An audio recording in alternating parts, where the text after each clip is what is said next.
श्रीमद्भागवतं पञ्चमस्कन्धः अद पञ्चविंशोऽध्यायः 9வது श्लोकम् उद्बद्धिस्थिलय हेतवोश्य कल्पा सद्भाद्या प्रकृतिगुणा यदीक्षयासन्न यत्रूपं त्रिवमकृतं यदेकमात्मन् नानादात् कदमोघवेदतस्य वर्त्म मूर्तिं न पुरुकृपया बभारसद्मं संशुद्धं सदसदितं विबाधि यत्र यल्लीला मृगवधिर आददे अनवद्याम् आधातुं स्वजनमनांसि उदारवीर्यक यन्नाम सुतमनुकीर्तयेत कस्मात् धार्तो वा यदि पतित प्रलम्बनाद् वा हन्त्यं य सपति निर्नामशेषमन्यं कं शेषात् भगवदाश्रयेन्मुमुक्षुको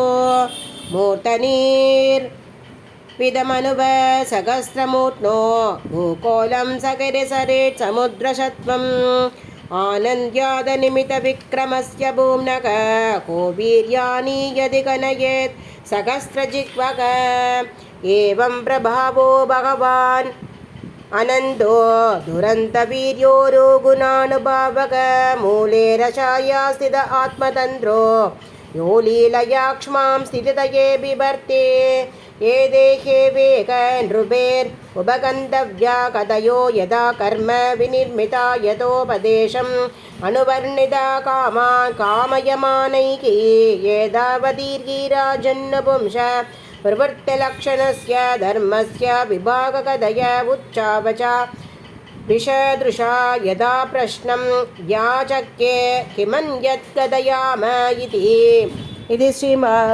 श्रीमद्भागवतमहापुराणे पञ्चमस्कन्धे भूविवरविद्युवर्णनं नाम पञ्चविंशोऽध्यायः। श्रीहरये नमः श्रीहरये नमः श्रीहरये नमः।